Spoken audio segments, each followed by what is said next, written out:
I gave my kidney to my little brother. That's what big sisters do, right? We protect our younger siblings no matter what.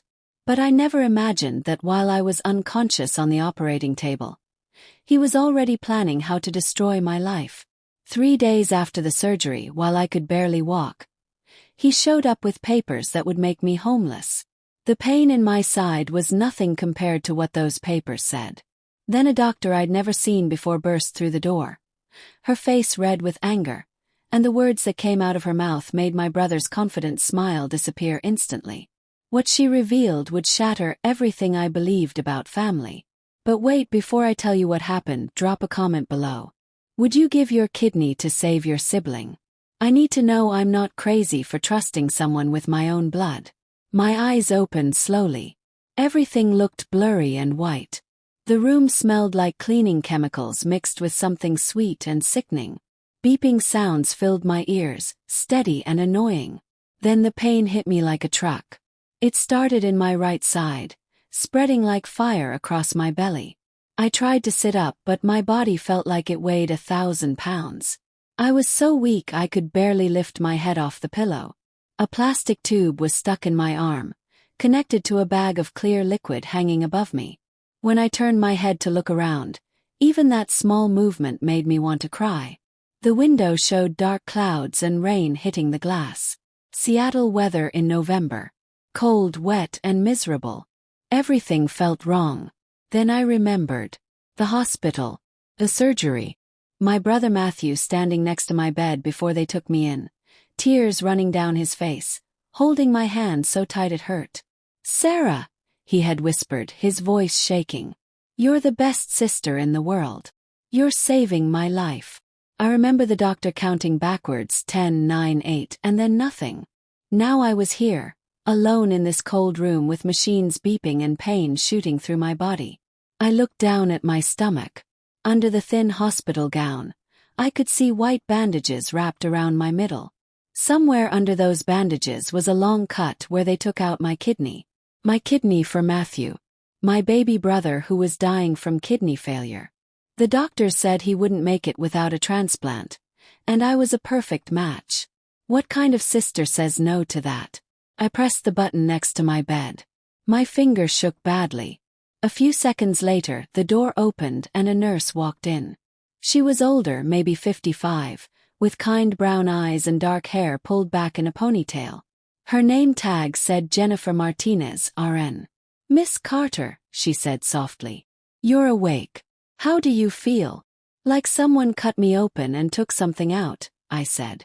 My voice sounded rough and scratchy. She smiled, but her eyes looked sad. "That's normal, honey. You had major surgery yesterday. The pain will get better each day, I promise." Yesterday.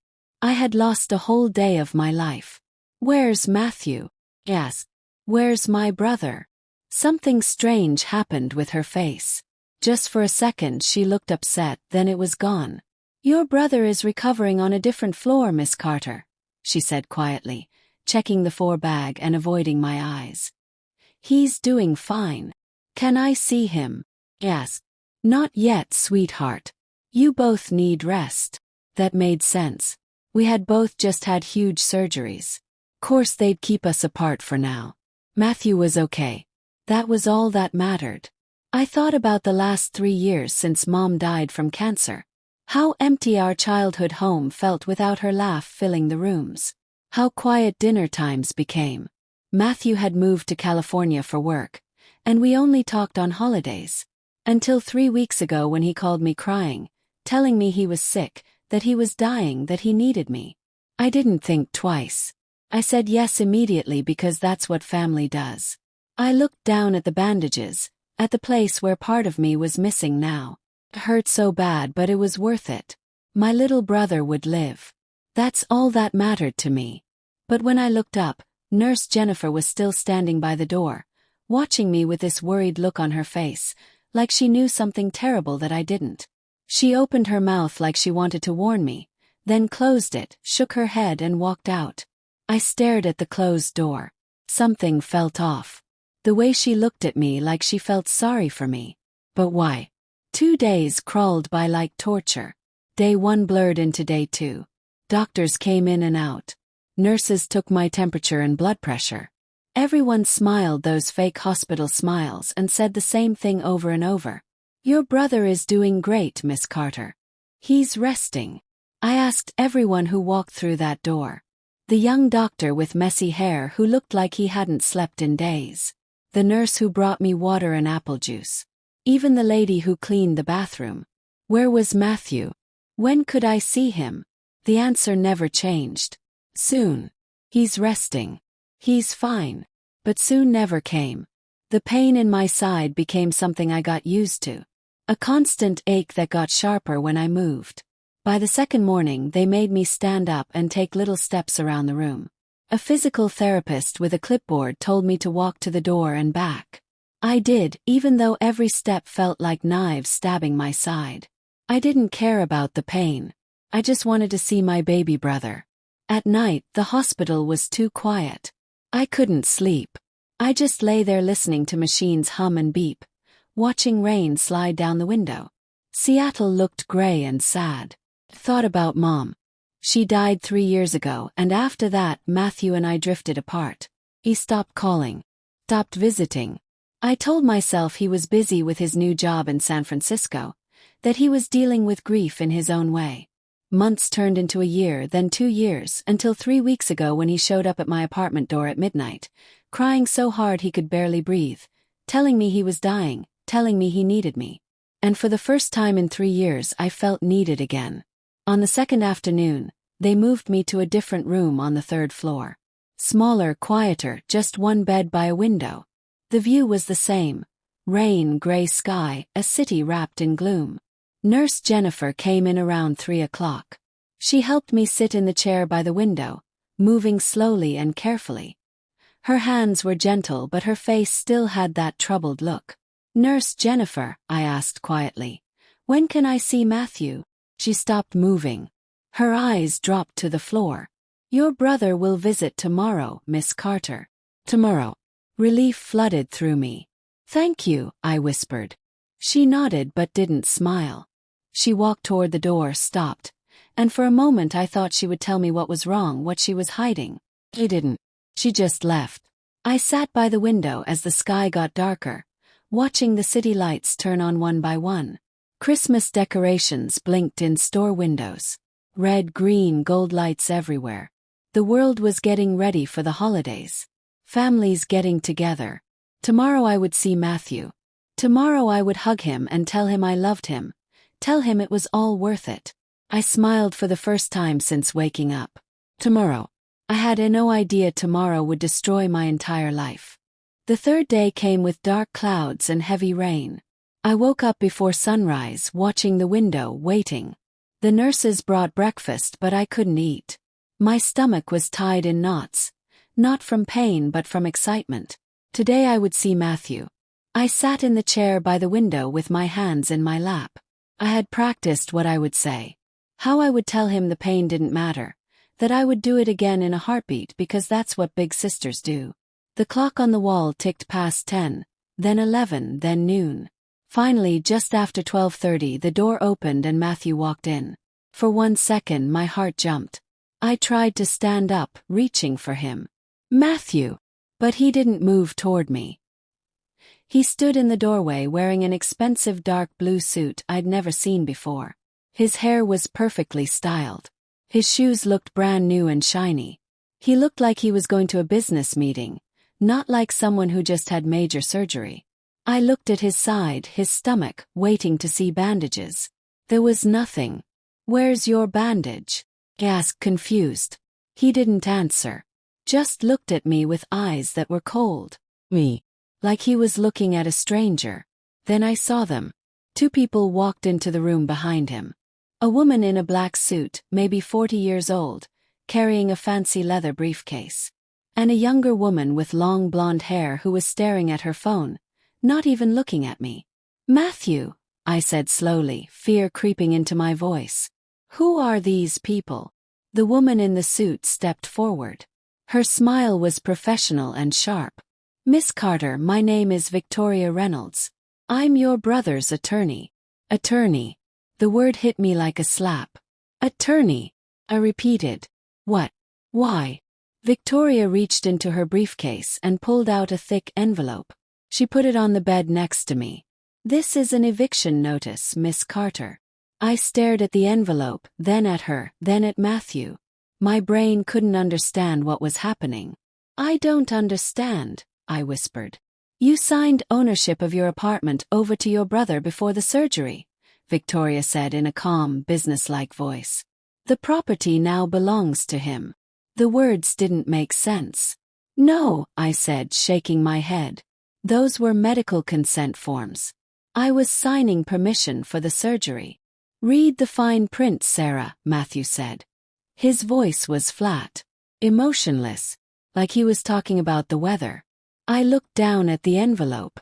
My hands were shaking so bad I couldn't open it. Matthew, I whispered, my voice breaking. What's happening?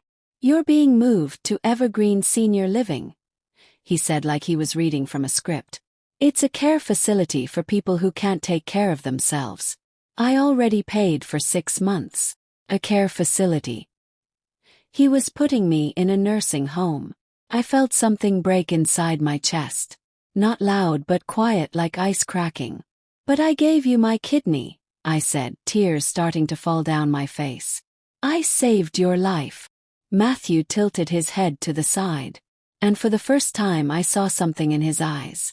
He thought this was funny. What about your surgery? I asked desperately. What about your kidney? He smiled. It wasn't a kind smile. It was cruel. There was no surgery for me, Sarah. The room started spinning. I couldn't breathe. The walls closed in. What? I was never sick, he said simply. The blonde woman behind him, whose name I would learn was Ashley, finally looked up from her phone. She smirked. I stared at Matthew, at the little boy I used to read bedtime stories to, the teenager I helped with homework, the man I just gave part of my body to save. And all I saw was a stranger. Why? I whispered, my voice barely making sound. He shrugged like it was nothing. Because I could. My chest felt hollow, like someone reached inside and ripped out my heart.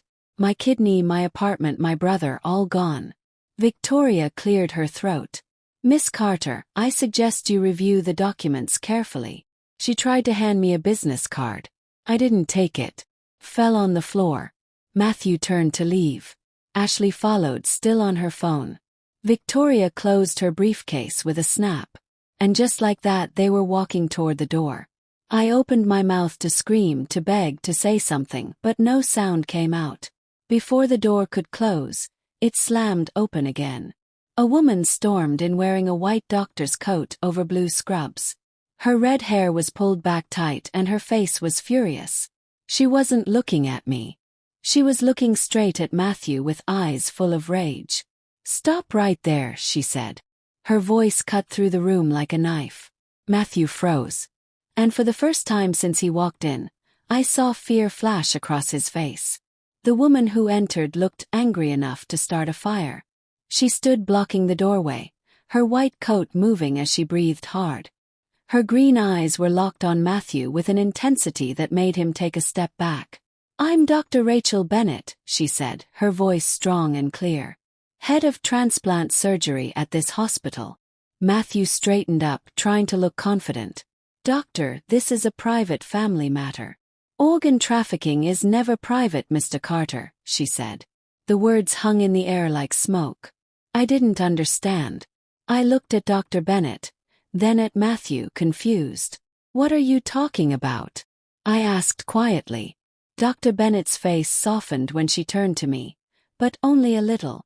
Your brother was never sick, Miss Carter. The words bounced off my brain. I couldn't process them. What? He faked everything. The medical records, the test results, all of it. I shook my head hard. No. Test. The doctor said he had kidney failure. Those doctors were paid to lie, Dr. Bennett said. The records were fake. I looked at Matthew, waiting for him to say she was wrong, that this was a mistake. He said nothing. Just stared at the floor. But I saw the tests, I whispered. You saw forged documents, Dr. Bennett said firmly. My hands gripped the armrests of the chair. My knuckles turned white. "Then where is my kidney?" asked, my voice rising. Dr. Bennett didn't hesitate. "It was transplanted into another patient. A man named Daniel Patterson. A man who was actually dying." The name meant nothing to me, but the way she said it made my stomach flip. Matthew finally spoke. "This is ridiculous. You can't prove anything." "Can't I?" Dr. Bennett pulled out a tablet from her coat pocket. "There's no record of you ever being admitted to this hospital, Mr. Carter. No blood work. No dialysis appointments. No medical history at all." She turned the screen toward him. "Nothing." Matthew's face went pale, white as paper. Victoria stepped forward quickly. "Dr. Bennett, I don't think your client committed fraud against his own sister," Dr. Bennett interrupted, her voice sharp. "Against this hospital. Against federal law." I couldn't breathe. The room was getting smaller. "What?" I whispered. Dr. Bennett looked at me and I saw pity in her eyes. "Money, Miss Carter. Your brother sold your kidney for $400,000.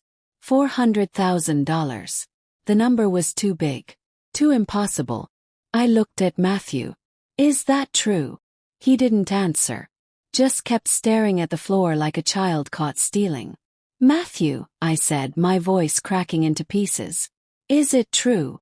Still nothing. Silence. Dr. Bennett crossed her arms over her chest. "Mr. Patterson's family arranged a private transaction. They were told the donor was your brother. A young man willing to help a stranger out of the goodness of his heart. They paid accordingly." "But it wasn't him," I said, tears streaming down my face now. "No, it was you. And he took all the money." I felt the room tilt sideways. My hands went numb. "Every single cent," Dr. Bennett added. I looked at my brother, the little boy I used to protect from bullies on the playground, the teenager I drove to soccer practice every weekend, the man I trusted with my life. "Why?" I asked again, begging for an answer that would make sense. Matthew finally looked up. His eyes were cold. Because I could," he said again. Those 3 words hurt more than the surgery. More than the eviction notice. More than the $400,000. "'Cause I could." That's all I was worth to him. An opportunity. A way to make money. Dr. Bennett's jaw tightened. "Mr. Carter, I suggest you stay exactly where you are." "I'm leaving," Matthew said, moving toward the door. "No, you're not," Dr. Bennett said calmly. Matthew ignored her. He grabbed the door handle and pulled. Dr. Bennett didn't move. Didn't chase him. She just stood there with her arms crossed and smiled. It was a small smile, cold and confident. "Go ahead," she said quietly. "Try."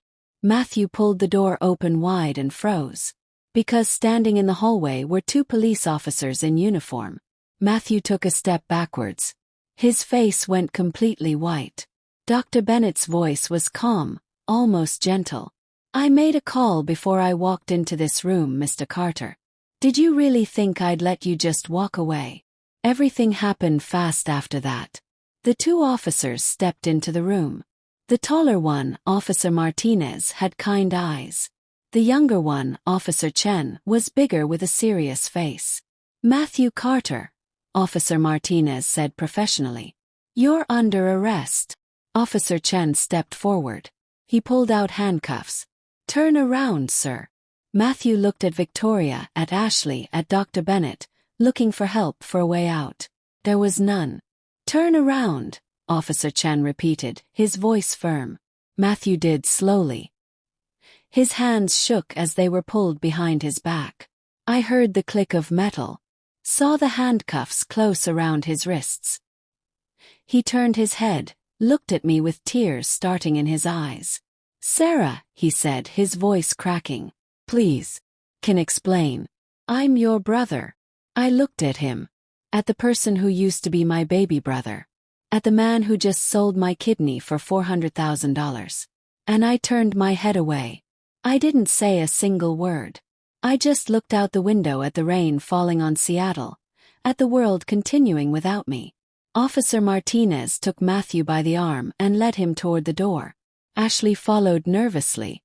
Victoria grabbed her briefcase and walked out fast. And just like that, they were gone. The door closed. The room went silent except for the beeping machines. I sat there staring at the empty space where my brother had stood just seconds ago. Dr. Bennett pulled a chair over and sat down next to me. "I'm so sorry you had to find out this way, Miss Carter," she said softly. I didn't answer. Couldn't. My brain felt broken. "How much did you say?" I finally asked, my voice rough. 400,000. She nodded slowly. I nodded too, like the number made sense, like anything made sense anymore. Dr. Bennett was quiet for a moment. Then she spoke again, carefully. "Mr. Patterson doesn't know the full truth yet about where the kidney came from.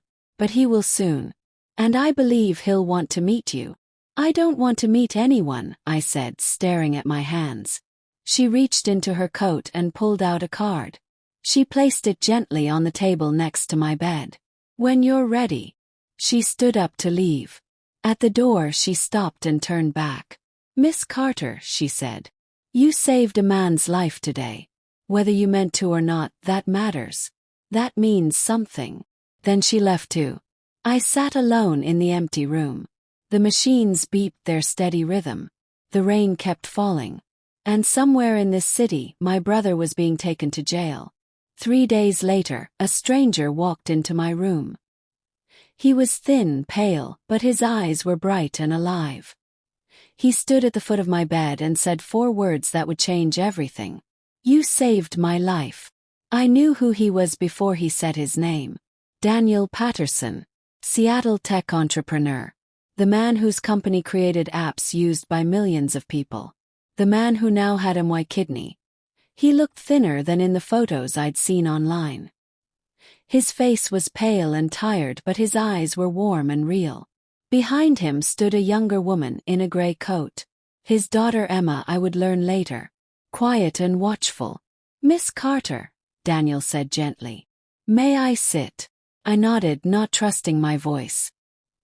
He lowered himself slowly into the chair next to my bed, moving like someone who understood pain. For a long moment, neither of us spoke. "I thought the donor was your brother," Daniel said finally, his voice sad. "A young man who wanted to help anonymously out of kindness." I looked away at the rain on the window. "My brother only wanted to help himself," I said quietly. Daniel's expression didn't change, but something flickered in his eyes. Understanding. "When Dr. Bennett told me the truth, I was horrified," he said. "That someone would do this to their own sister." Silence filled the space between us. Outside, the rain had stopped. The sky was clearing, turning lighter. "I've been sick for 3 years," Daniel said quietly. "My daughter thought she was going to lose me. My doctor said I had maybe 6 months left without a transplant." He paused, his voice getting thick with emotion. "You saved my life, Miss Carter. Whether you knew it or not." "I didn't mean to save anyone," I whispered. "But you did," he said firmly. I didn't know what to say to that.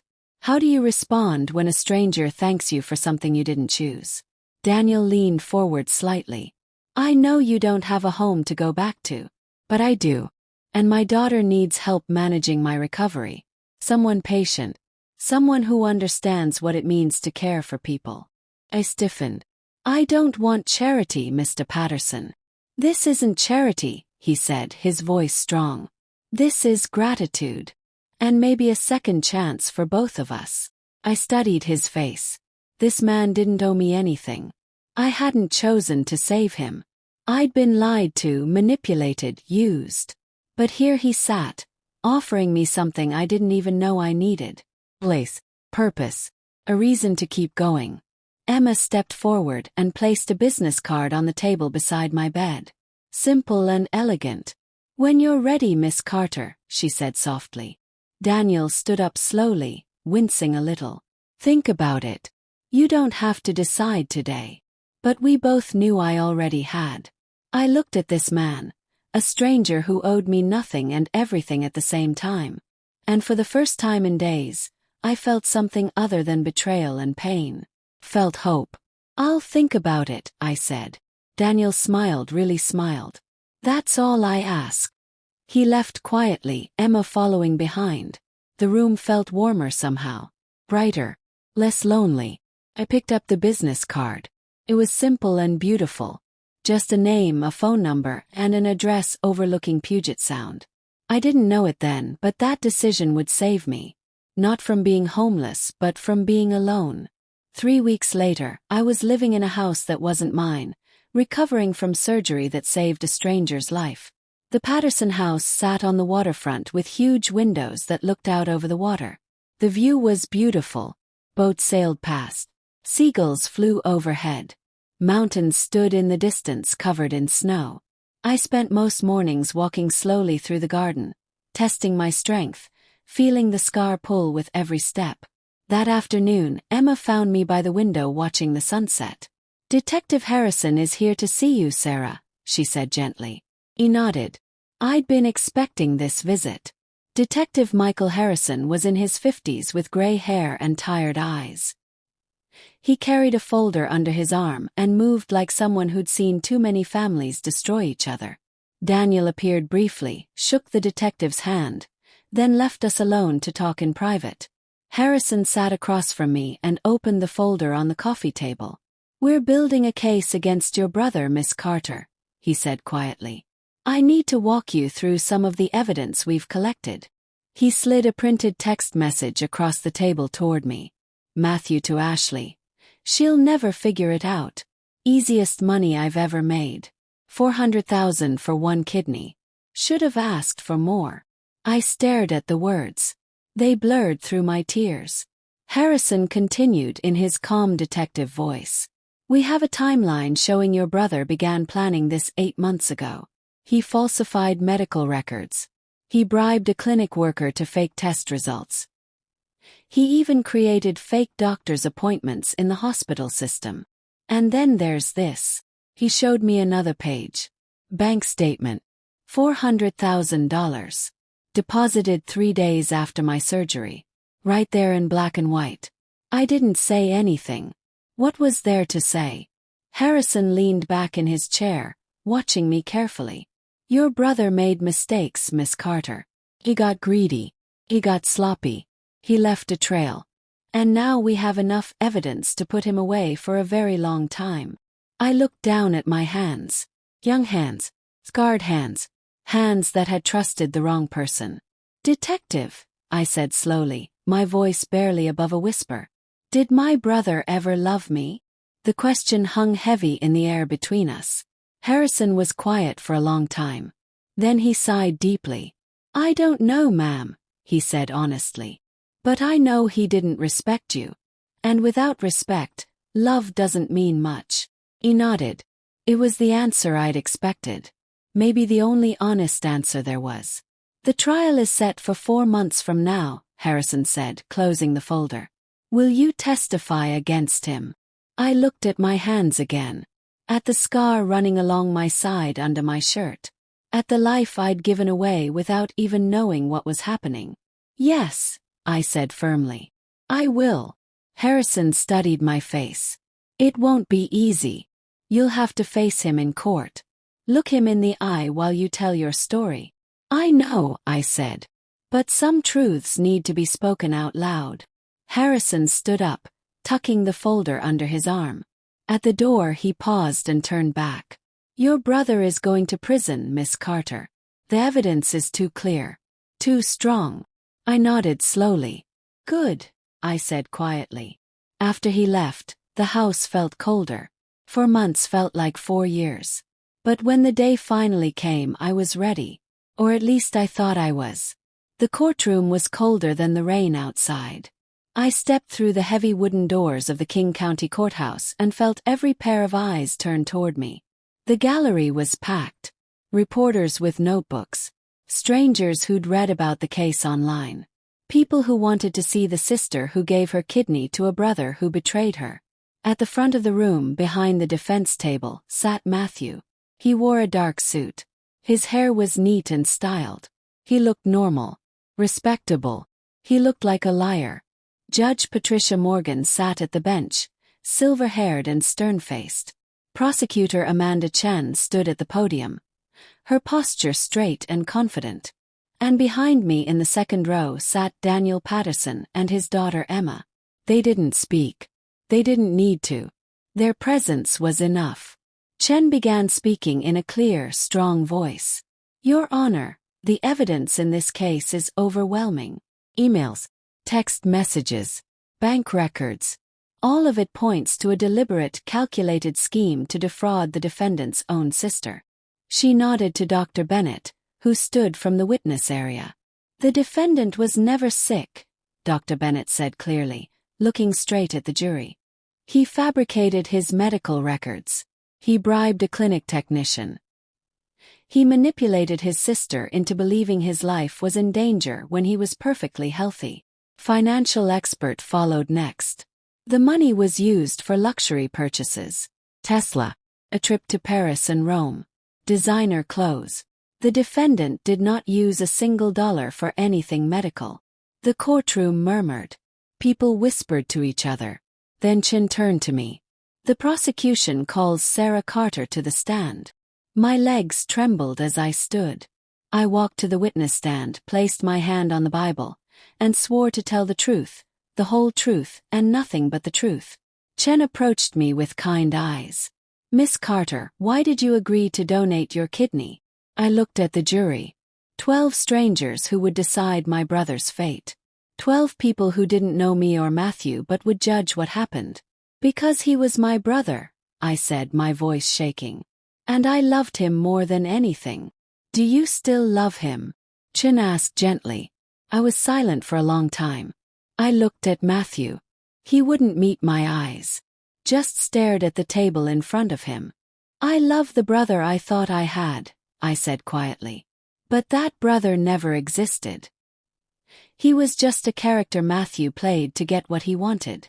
The courtroom went completely still. Robert Hayes, Matthew's attorney, stood up quickly. Your Honor, my client made a terrible mistake. Chen cut him off. A mistake. Or a 8-month plan to deceive and exploit his own sister for $400,000. Matthew jumped to his feet. Your Honor, I was desperate. I needed the money. Judge Morgan's voice was ice cold. You made a choice, Mr. Carter. Calculated and cruel choice. Sit down. Then she looked at me with kind eyes. Miss Carter, would you like to address your brother directly? I stood up. My legs were shaking, but I forced them to be strong. I stepped down from the witness stand. I walked to the center of the courtroom and stood directly in front of the defense table. I looked my brother in the eyes. Matthew, I said, my voice steady now. I gave you life twice. Once when I was 7 years old and you were born. I held you in the hospital. I counted your tiny fingers. I promised Mom I would always protect you forever. And once when I gave you my kidney. Except I didn't give it to you, did I? You took it. You looked at your big sister and saw dollar signs. You didn't see the girl who taught you to ride a bike. You didn't see the teenager who helped you with your homework every night. You didn't see the woman who sat alone for 3 years after Mom died, hoping you'd call just once. You just saw an old fool. Someone you could use and throw away like garbage. My voice got louder, stronger. Maybe I was a fool. But you, Matthew, you're not my brother anymore.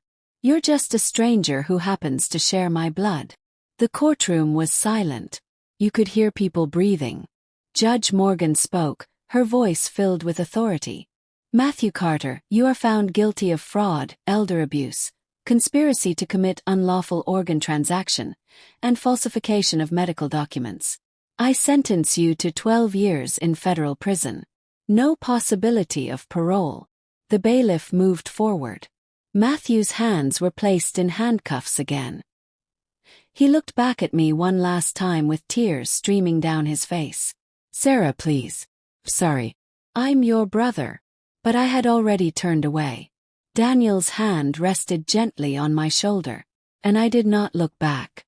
Because some people are not worth a second glance. Not even when they share your blood. 1 year later, spring came to Seattle. The trees along the waterfront bloomed with pink and white flowers. Sunlight poured through the huge windows of the Patterson house, warming the study where I sat with Emma. We were working on plans for Daniel's new charity, one that helped families afford organ transplants legally and safely. "What do you think about this name?" Emma asked, pointing to her laptop screen. "The Second Chance Foundation." Smiled. "I think it's perfect." Daniel appeared in the doorway, looking healthy and strong. His color had returned. He'd gained weight. He was alive and thriving. "Sarah, care for a walk?" he asked. We strolled along the waterfront path, the water calm and sparkling in the sunshine. Boats sailed past. Children played on the beach. Daniel moved easily now, no longer slow or careful. "You gave me more than a kidney, Sarah," he said quietly as we walked. "You reminded me what family is supposed to be. What it means to care for someone without expecting anything in return." "You gave me a family when I had no one left," I replied, my voice thick with emotion. When we returned to the house, there was a letter waiting for me on the hall table. I recognized the handwriting immediately. Matthew Carter. My brother. From prison. I stared at it for a long moment. My hand shook as I picked it up. Then I handed it to Daniel without opening it. "Some doors should stay closed," I said firmly. Daniel didn't argue. He simply nodded with understanding and set the letter aside. We never spoke of it again. "Do you ever regret it?" Daniel asked me later that evening as we watched the sunset over the water. The donation. Everything that happened. I thought about it carefully. Really thought about my answer. "I regret trusting the wrong person," I said slowly. "I regret believing someone just because we shared blood. But I don't regret kindness. That kidney saved your life, Daniel. And that was worth everything." That night, I stood in front of the bathroom mirror. The scar had faded to a thin pink line across my side. Barely noticeable now, but still there. Reminder. Scars remind you of what you survived, I thought. And I survived. I more than survived. I was thriving. Before this story ends,